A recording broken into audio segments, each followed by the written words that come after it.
The kung fu master humiliated the cowboy right there in the restaurant until he received a silent response. He didn't know who he was dealing with, and realized his mistake too late. Watch until the end and write in the comments where you're watching from. Subscribe so you don't miss the next stories. The scent of jasmine tea and freshly ground Sichuan pepper hung in the air like a spell as the midday sun filtered through the carved wooden lattice of Red Phoenix Hall. Tucked into a narrow side street of Los Angeles' historic Chinatown, the restaurant stood like a preserved piece of another time. Its red lacquered doors were flanked by two stone lions whose eyes had grown smooth with decades of touch from customers and curious children. Inside, the decor was opulent without being gaudy. Delicate lanterns of crimson silk floated above the tables, casting warm light over the lacquered wood and porcelain bowls. Every corner breathed tradition. It wasn't just a place to eat. It was a sanctuary of history, discipline, and pride. Customers spoke in hushed tones, as though afraid to disturb the equilibrium. Even the clink of chopsticks against bowls seemed polite, reverent. At the heart of it all was a man who moved like still water and radiated the kind of quiet authority that did not require explanation. Master Liu Zhenhao.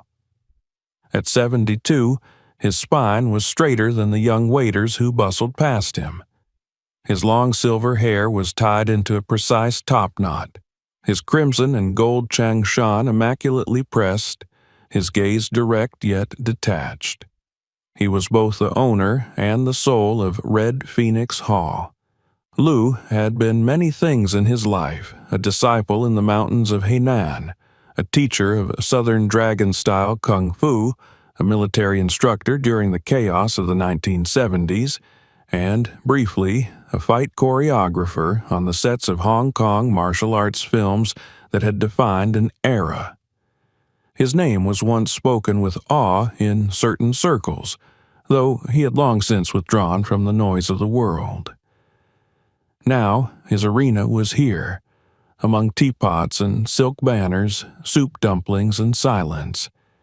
His movements retained the elegance of a coiled serpent, and his eyes held the memories of battles fought and lessons passed on. His staff treated him with the kind of reverence normally reserved for religious figures. Apprentices bowed when passing him.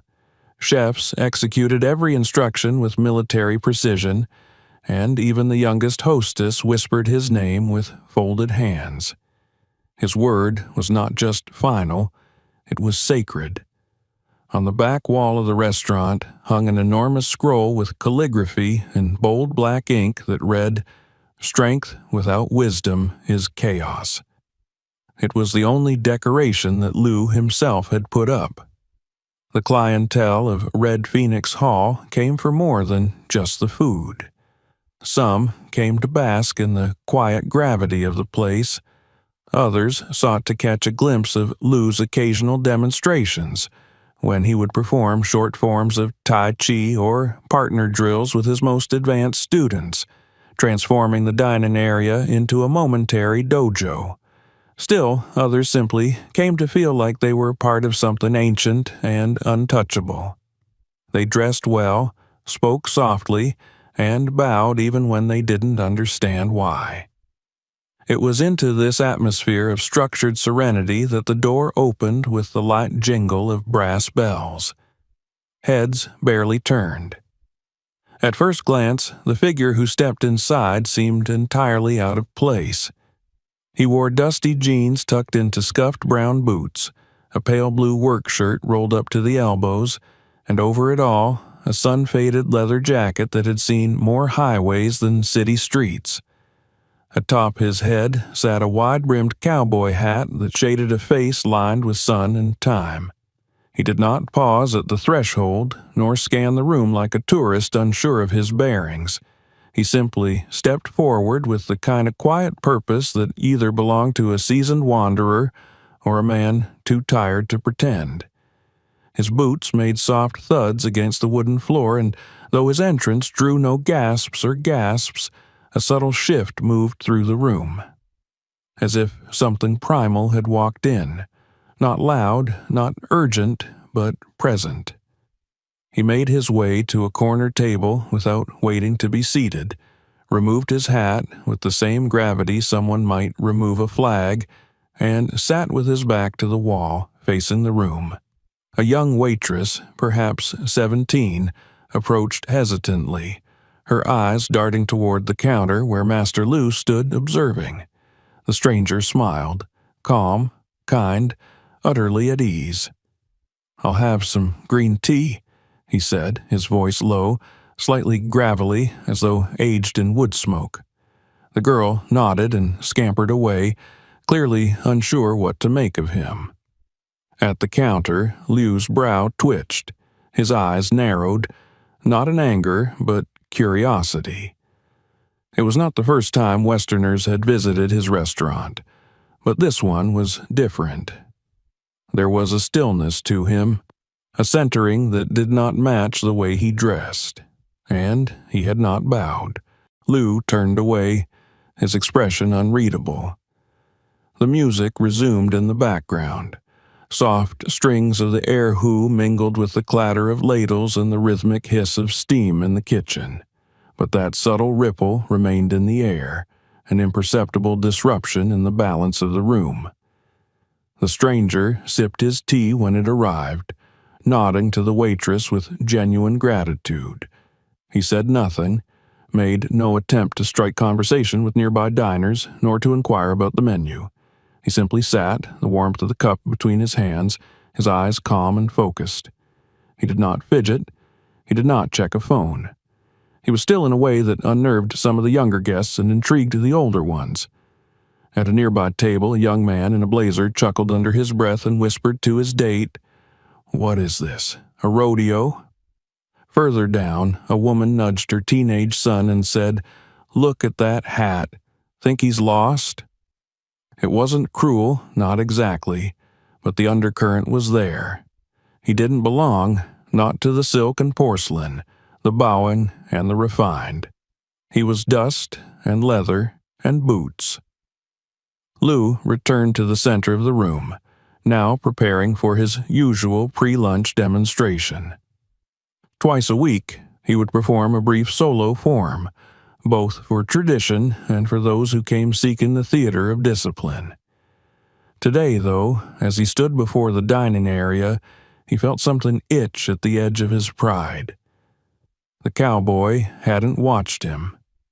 Even now, as Liu began his form, his hands slicing gently through the air, his feet moving with practiced precision, the stranger continued sipping tea, as though he were sitting on a porch, watching the sun move across the plains. Liu's arms moved like flowing water, his balance impeccable, the fabric of his robe whispering against the silence. Guests murmured in awe. The man in the hat did not even glance up. By the time Liu finished, bowing gracefully to the quiet applause of the room, his mind was no longer calm. There was no gratitude in the movement of his breath. Instead, he felt a faint burn beneath his ribs, not pain, but something older. A challenge unanswered. He approached the stranger's table. The waitress froze in mid-step. Conversations trailed into silence. The weight of Master Liu's presence was never casual. It had gravity. When he walked towards the table in the corner, everyone noticed, even those who pretended not to. The man in the hat looked up only when the master's shadow fell across the table. Their eyes met. Liu studied him. No fear, no arrogance, just calm. "You seem unimpressed," Liu said, his voice smooth, but loud enough for the room to hear. The cowboy said nothing. "I've studied martial arts for 60 years, Liu continued. "You carry yourself like a man who's seen violence. I wonder, do you see anything here that matters to you?" The man raised the cup again, slowly, and took a sip. A few diners snickered. One exhaled, awkward, under their breath. Master Lu stepped forward, his tone colder. "In this place, we respect tradition. We honor silence with reverence. We bow to the old ways. I wonder what you honor." The cowboy set the cup down. There was a pause, a breath, a choice, a moment stretched like a taut wire. Then he said softly, "The tea is good," and nothing more. Master Lu turned sharply on his heel, his robe snapping at the edge. He returned to his place by the counter, hands clasped behind his back, eyes forward. But something inside him now stirred, a sensation he had not felt in years. Someone had seen through him, or worse, had looked and not been moved, and that, to Master Lu, was the same as insult. The cowboy sipped his tea again, quiet, grounded, and the air in Red Phoenix Hall, though calm, was no longer still. The warmth of midday gave way to the soft gold of early afternoon, casting longer shadows through the intricate wooden screens that adorned the windows of Red Phoenix Hall. Outside, the street hummed with life, distant laughter, passing bicycles, the occasional car. But inside the restaurant, time moved slower, measured by the rhythm of steaming teapots and the muted cadence of porcelain against wood. The guests had settled back into their meals after the master's demonstration, but there was a distinct tension beneath the surface. Something had shifted. No one could name it, but everyone felt it, like a drumbeat below the music. Master Lu sat near the tea station, his hands folded carefully in front of him, his eyes half closed as if meditating. Yet his breath was tight, his focus fractured. He had felt many emotions during his long life: triumph, loss, discipline, even rage. But this quiet, inexpressible sensation was unfamiliar. It wasn't anger, not fully. It was a disturbance in the structure he had built over decades, an irritant lodged deep in the current of his self-control. A presence that had not played by his rules, nor shown fear of his position. The man in the hat. Liu's apprentices moved around him with dutiful speed, setting up the low table at the center of the dining room for the scheduled evening of harmonious forms, a tradition observed on select days when patrons were offered not only food, but a brief glimpse into the internal power of martial movement. Most came expecting spectacle, and Liu, ever the showman, delivered, but in his own way. Fluid, reserved, never crude or explosive. It was a performance as much as it was a ritual. He adjusted his sleeve slightly and gave a brief nod. That was all it took. Two of his senior students brought out the practice mats, rolling them out over the polished floor with precision. The music was turned down, lights dimmed subtly, the hum of the restaurant lowered, and with it, the crowd's anticipation grew. It was time. Liu rose with the dignity of a monarch and stepped into the makeshift circle. The audience responded immediately, some turning in their chairs, others setting down their chopsticks with polite restraint. Even the children fell silent. He stood in the center with hands clasped behind his back, eyes scanning the room once. And then, without fanfare, he began. His body moved like water through stone, a sequence of motions honed over 60 years. The form he performed was called the Crane's Descent, a rare pattern from the Southern Dragon style. Each motion had purpose, a balance of strength and stillness. His footfalls barely touched the floor. His palms sliced the air with graceful finality. To most onlookers, it was mesmerizing, but not to the man in the corner. He still sat, teacup resting on the table before him, back straight, eyes calm. His attention appeared to drift. He wasn't looking at the form, nor the master. Instead, he studied the patterns of steam rising from his cup, as if the real performance lay in the simplicity of breath and heat. To many, it seemed disrespectful. To Liu, it was intolerable.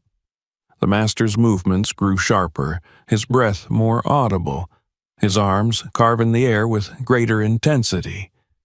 His form became a silent challenge. And yet, the cowboy neither applauded nor so much as lifted his head. When Lou finished, he held the final stance longer than usual, waiting, perhaps, for some acknowledgement. None came. He bowed, but not toward the audience. Toward the space behind him, a subtle dismissal. Polite claps followed, mostly from guests who didn't fully grasp the subtext but sensed the growing tension. And then Lou turned toward the corner table. He walked across the floor with deliberate pace, his steps soft but charged. The apprentices halted mid-motion. The servers froze where they stood. The entire room felt as though it were holding its breath. Lou approached the cowboy's table and came to a stop just before it. "I notice you did not seem particularly moved," he said calmly, but there was a brittle edge in his tone. "Was the form unfamiliar to you, perhaps?" The man glanced up, expression unreadable. He did not speak.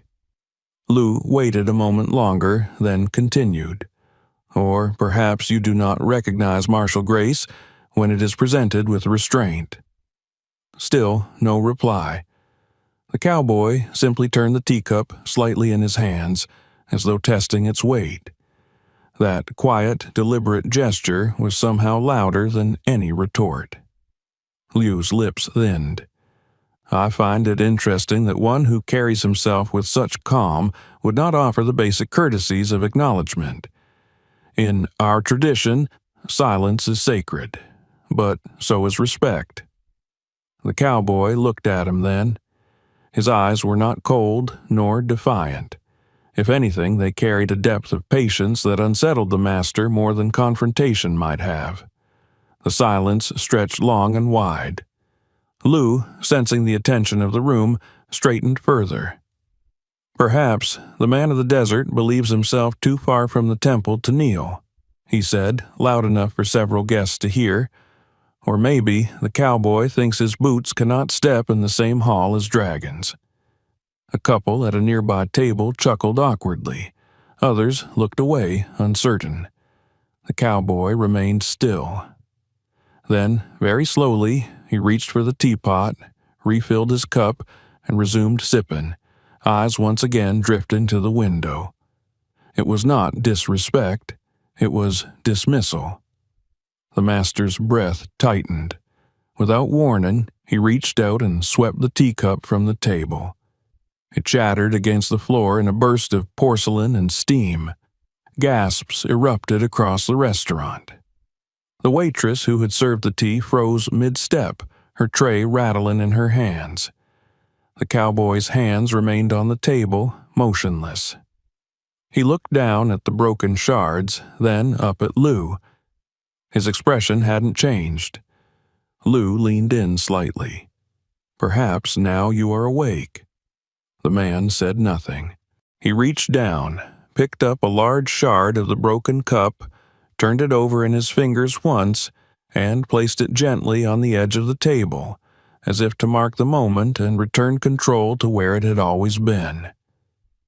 Lou turned away sharply and returned to the center of the room. The tension had thickened into something almost tactile. Diners looked between one another, unsure what had just happened. Some pulled out their phones, others whispered behind menus. The master gestured sharply. "Clear the floor," he instructed. "We shall continue the evening demonstration with partner application." His apprentices obeyed, nervous. One of them, a slim young man with a black belt tied tightly around his waist, stepped forward to face the master. But Liu's eyes weren't on him. They were still on the man in the hat. The air inside Red Phoenix Hall was no longer calm. It trembled with anticipation like the silence before a storm. The cowboy, unmoved, picked up his hat, placed it on the table beside him, and leaned back in his chair. He did not posture. He did not glare. He waited. And Lou, for the first time in years, felt the pull of something he had tried to leave behind. Not anger, not ego, but the need to reclaim control, not just of the room, but of himself. The clatter of porcelain had barely settled before the air inside Red Phoenix Hall turned heavy and brittle. The warm tones of the restaurant's decor no longer soothed. Instead, they reflected a strange tension, like lacquered wood hiding cracks beneath the surface. The guests sat frozen in place, glancing between the shattered teacup at the corner table and the crimson-robed figure who now stood at the center of the room, spine straight, eyes smoldering beneath furrowed brows. Master Liu Zhenhao had always carried himself with the precision of discipline, the serenity of a man who had long mastered his inner storms.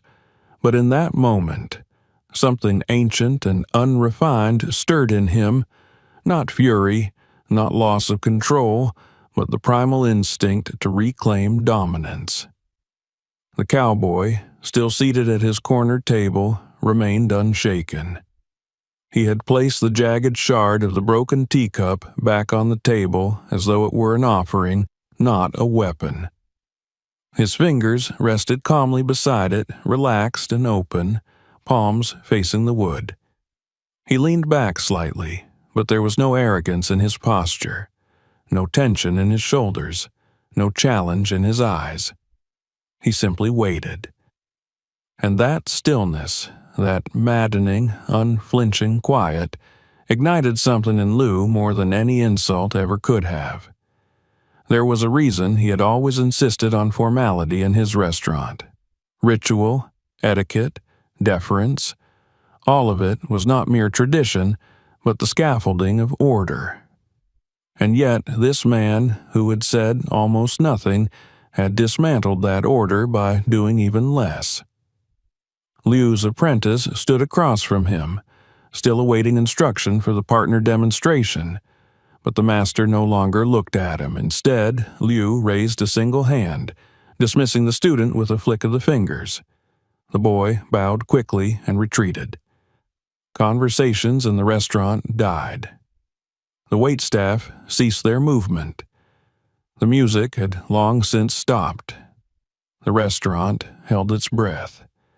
With the dignity of ceremony, Liu walked to the edge of the practice mat. His feet made no sound, but every step resounded in the minds of those watching. He turned to face the corner where the stranger sat. "I invite you to the center," he said, voice low but firm. "Let us have a conversation." The room recoiled in collective surprise. A few guests murmured in confusion. The waitress who had served the tea brought a trembling hand to her lips. The cowboy did not move. He turned his eyes to Liu, not sharply, but as if acknowledging a cloud drifting across an otherwise clear sky. Liu's chin lifted. "If you are what you seem, then no harm will come of it. If you are not, then I will not allow mockery of this house to continue in silence." Another long pause. The cowboy reached for his hat, lifted it gently, and placed it on the table. Then, slowly, he rose. There was a measured grace in the way he moved. Not performance, not display, just economy. His boots made soft thuds against the polished floor as he approached the center of the room. He did not bow. He did not speak. He merely stood across from Liu, arms loose at his sides, waiting. Liu gave a slight nod. "I will not attack first," he said. "We begin when you are ready." The cowboy tilted his head slightly, as though pondering the absurdity of the moment. Then, without warning, Liu stepped forward. The first strike was fast, a palm thrust aimed directly for the chest, designed to gauge reaction. The cowboy pivoted, the movement small and controlled, letting the blow slide past his ribs without contact. His right foot shifted back, redistributing his weight, not retreating, but rebalancing. Liu followed with a sweep and arc of his arm, attempting to draw the man into motion, to find his rhythm. Again, the cowboy didn't meet force with force. He let the energy pass by him like wind around a mountain. Some guests leaned forward, expecting retaliation, but none came. Lou narrowed his eyes. He launched into a series of low, snapping kicks, mixing fluidity with sudden bursts of power. His robe billowed with the speed of his motions, the gold threads of embroidered dragons catching the light like fire. Yet, every kick met with air. The cowboy stepped just far enough, angled his stance, or simply pivoted on the heel to allow the momentum to burn itself out. Still, he didn't strike back. It was not evasion, it was dialogue. Every movement of Lou's was a question, every motion of the cowboy's body was a quiet answer. Not yet.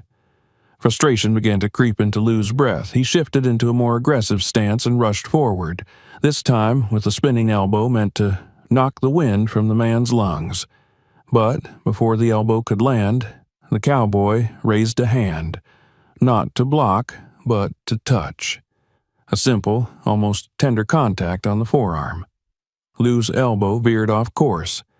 He stumbled slightly, overcorrecting. The cowboy stepped to the side and let him pass. Gasps rippled through the room. It was like watching water reshape stone. Lou spun back, chest heaving now, and launched a rapid chain of strikes. Palm, knee, back fist, foot. The cowboy parried none of them. He didn't need to. His body turned just enough, flowed just right, and the attacks never found their target. He redirected Lou's momentum with the quiet confidence of someone who knew not only how to fight, but how not to. Then Lou overextended. His final punch, a rising strike meant to feint toward the jaw and shift into a leg sweep, was met with a sudden absence. The cowboy had stepped in, close enough to halt the motion without collision. He placed one hand gently on Lou's shoulder, the other on his elbow, and with a subtle twist of his hips, turned the master's own balance against him. Lou fell, not violently, not painfully, just decisively. He hit the floor with a thud that echoed more in spirit than sound. Silence consumed the room. The guests did not cheer, they did not clap, they did not even breathe. The cowboy stepped back. He didn't gloat, he didn't posture, he didn't even look at the others. He simply waited. Lou lay on the mat for a moment, staring at the ceiling. His breath came in steady, controlled waves. No one moved to help him. He sat up slowly, not humiliated but aware of the message that had been sent, of the balance that had been restored. He looked at the man before him. The cowboy met his gaze, not with challenge, but with calm. Lou nodded once. The man turned, retrieved his hat from the table, placed it gently on his head, and walked back across the restaurant floor. No one stopped him. No one dared. He reached his table, left a folded bill beneath his teacup saucer, and walked toward the exit.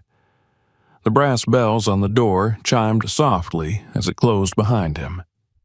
Inside Red Phoenix Hall, the master remained seated on the mat, his hands resting on his knees. The room, still silent, felt transformed, not broken, not shaken, but rearranged. The lesson had not come through words, and yet everyone had heard it. The chime of the brass bells had faded into memory, but the air inside Red Phoenix Hall remained still as water. No one spoke. No one moved.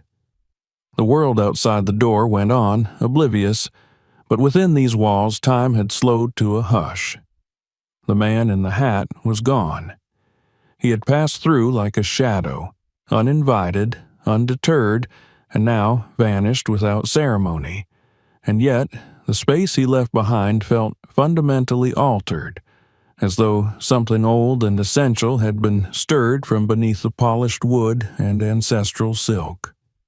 Master Lou remained seated on the mat in the center of the room.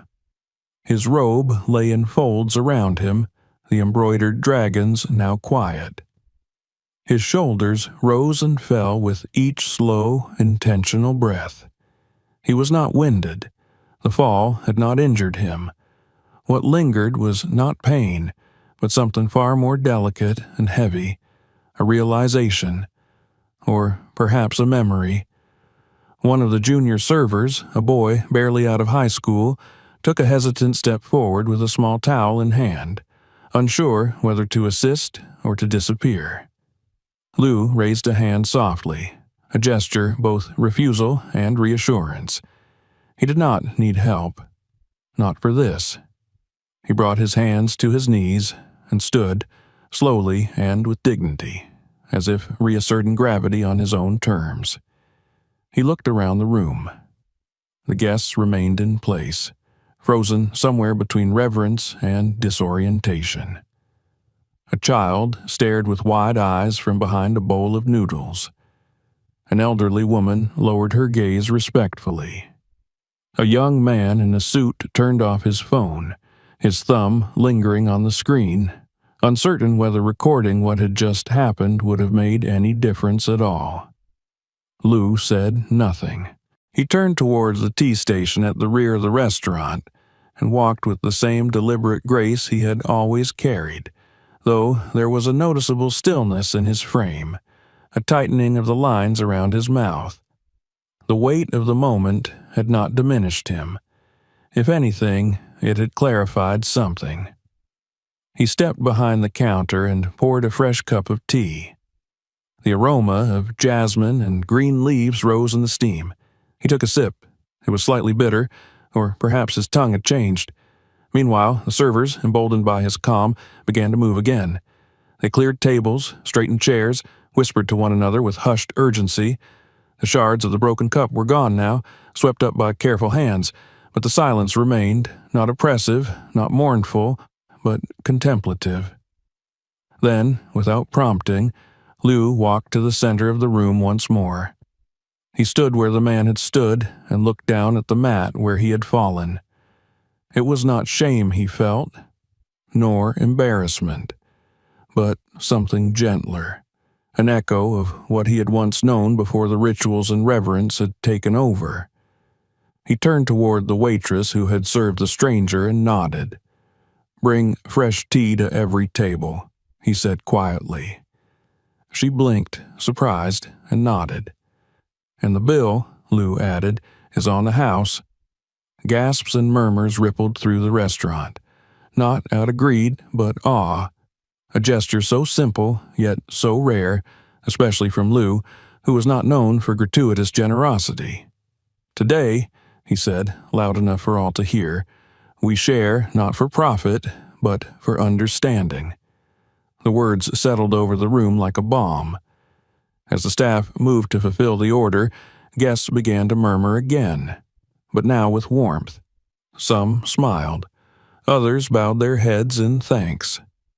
A middle-aged man placed a hand over his heart.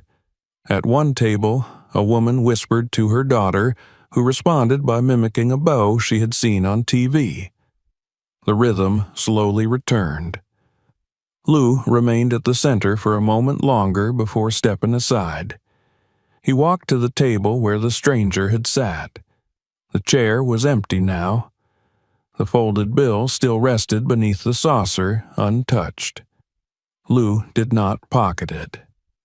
He lifted the saucer gently and placed it to the side. Then he picked up the bill, unfolded it, and stared for a moment. It was not a large tip, nor was it small, but there was a folded piece of paper wrapped around it. Lou opened it carefully. Inside were just 2 words, written in firm, steady script. "Thank you." He folded the note and placed it in his robe without a word. In the far corner of the restaurant, one of the senior apprentices approached, his brow furrowed in concern. He hesitated before speaking. "Shufu," he began, "do you want us to resume the demonstrations?" Lou shook his head. "No," he said, "no more performances today." The apprentice bowed and returned to his place. Lou remained by the corner table, gazing at the empty chair. Behind the kitchen door, one of the younger cooks stood silently, having watched the entire event through a narrow crack in the wall. She was new, barely 20, her apron slightly too big, her eyes wide with questions. She had never seen her master fall. And yet, what had unsettled her most was not the fall itself, but the absence of anger in his face afterward. She stepped out into the dining area hesitantly, holding a tray with tea and fresh dumplings. Her hands shook slightly, but she kept walking. A guest nodded at her as she passed. She placed the tray gently on a table and bowed, more deeply than necessary. The guest bowed in return. In that gesture, something shifted. Not in policy, not in rules, but in tone. Later that afternoon, as the shadows lengthened and the sun began to cast long beams through the windows, Lou sat alone at a small table near the entrance. He poured himself another cup of tea and stared at the surface until the ripples calmed. His injured pride did not throb. It breathed. He thought back, decades ago now, to a dusty training hall in San Diego. A seminar packed with eager students, some new, others experienced. He had been younger then, less rigid, more curious. Among the rows of American students stood a young man with a quiet demeanor, dressed not in silk, but in a plain gi, his expression serious but calm. Lou had not remembered his name at the time.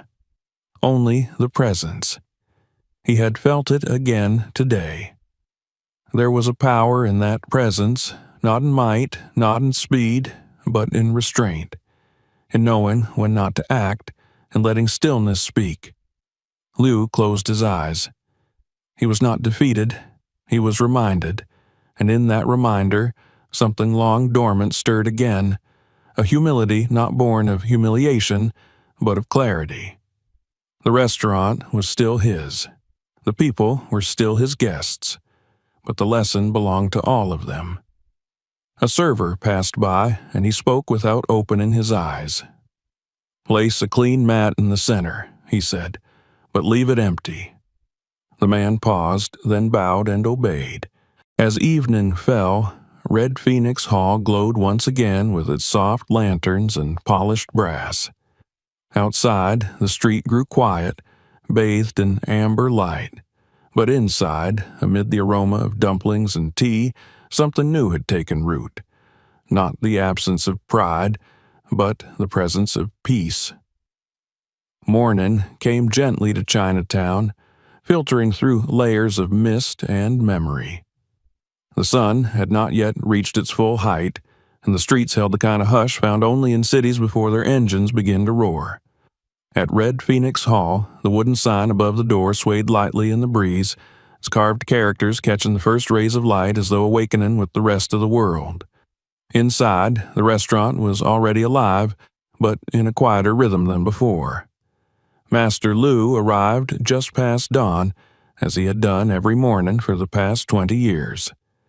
He unlocked the side entrance himself, not because he had to, but because he believed a place like this must be greeted before it was opened. As he stepped into the familiar scent of polished wood, green tea, and faint sesame oil, something in him felt lighter. The wound to his pride had not festered. It had, in its own way, healed overnight, not with time, but with truth. He no longer wore his embroidered robe. This morning, Lou was dressed in a plain gray tunic and black pants, modest, clean, without adornment. There was no silk, no golden dragons, no ceremonial knot. His long silver hair was tied in a simple tail behind his head. He looked not like the master of a legendary establishment, but like a man at peace with the beginning again. He moved through the restaurant with purposeful grace, straightening chairs, wiping down the dark lacquered tables, and adjusting the lanterns overhead. The staff arrived one by one, each of them pausing at the door as if unsure whether the air inside had truly changed. One of the younger apprentices stopped mid-step upon seeing the master without his traditional attire. Lou simply offered a soft nod of greeting, then returned to polishing the edge of a wooden screen.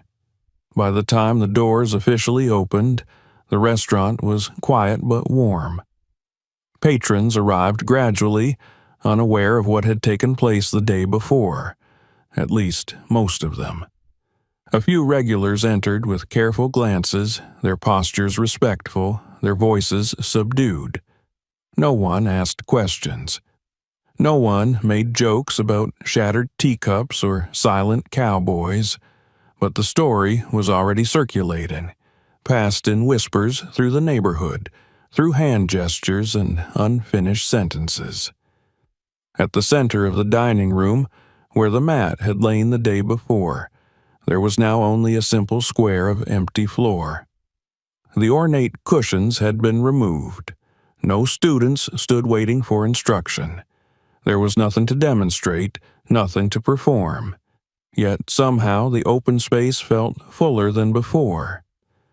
Liu spent much of the morning moving between tables, not with theatrical flourish, but with quiet attentiveness. He refilled tea, he carried plates, he even took a moment to fix a wobbly table leg himself. The guests noticed. They didn't know why they felt more relaxed, more willing to linger. They simply did. Shortly after noon, the same waitress who had once served the stranger came to Lou with a folded napkin in her hand. She looked uncertain. "This was left on table 7, she said. "I think it's meant for you." Lou took it gently and unfolded the napkin. Inside was a sketch done in confident pencil strokes. It showed a wide-brimmed cowboy hat resting on a teacup. No signature. Just that image. He studied it for a long moment, then tucked it into his breast pocket. Later that day, as the lunch crowd began to thin, Liu walked to the back of the restaurant where a row of framed photographs lined the wall. Most guests never noticed them. They were black and white, slightly faded, showing moments from his past. An old training hall in Guangzhou, a younger Liu standing beside his master, students lined up in crisp uniforms beneath fluttering flags. But one photo had always stood apart. It was older, yellowed with time, and smaller than the rest. In it, a much younger Liu stood beside an American man in a white gi. They were not posing. They were mid-bow, frozen in a moment of mutual respect. The American's face was familiar, if not to everyone, then certainly to Liu. The jawline, the eyes, the stillness. It was him. Liu hadn't looked at the photo in years. He stood there for some time, remembering not the man's fame or titles, but the presence. The way he had listened in silence. How he had asked no questions but learned everything offered. How he had bowed deeper than most and spoken less than all. He had moved like someone who respected the ground beneath his feet, who didn't believe strength required sound. The photo was proof that Liu had once known what he now had to remember. A soft cough behind him pulled him from his thoughts. One of the chefs had approached. "There's a reporter outside," the man said hesitantly. "She's asking questions about yesterday." Liu turned, his expression unreadable for a moment. Then he shook his head gently. "Tell her we serve food," he said, "not stories." The chef bowed and left. That evening, as the last of the dinner guests departed, Liu sat alone at the corner table where the cowboy had once sat. He traced a finger across the grain of the wood, then stood and retrieved the same cup and saucer the man had used. He carried them to the tea station and washed them himself, drying them with care. There was no ritual to it, no show, just action, just meaning. From the kitchen, he heard soft laughter. One of the younger cooks was joking with a server about a failed dumpling. The noise made him smile faintly. He looked up and saw the girl, the one who had brought the sketch, cleaning a nearby table. She moved more confidently now, her hands precise, her balance better than before. She caught his eye and paused. "He was your student, wasn't he?" she asked softly. Lou didn't answer immediately. He looked out the window toward the street where the man had vanished the day before. "In a way," he said at last. "Will he come back?" she asked. Lou thought for a moment, then shook his head. "He was never here to stay." She seemed to accept that and returned to her work. As the sky deepened into dusk and the streetlights outside began to glow, Lou stepped outside. He stood at the edge of the sidewalk, hands clasped behind his back. The breeze tugged gently at the hem of his plain tunic. He looked up the street, then down. No one he recognized. No familiar boots. No wide-brimmed hat. Just the city, alive and unchanged. He bowed once, to no one in particular, then turned and re-entered the restaurant. The door closed behind him with a soft thud.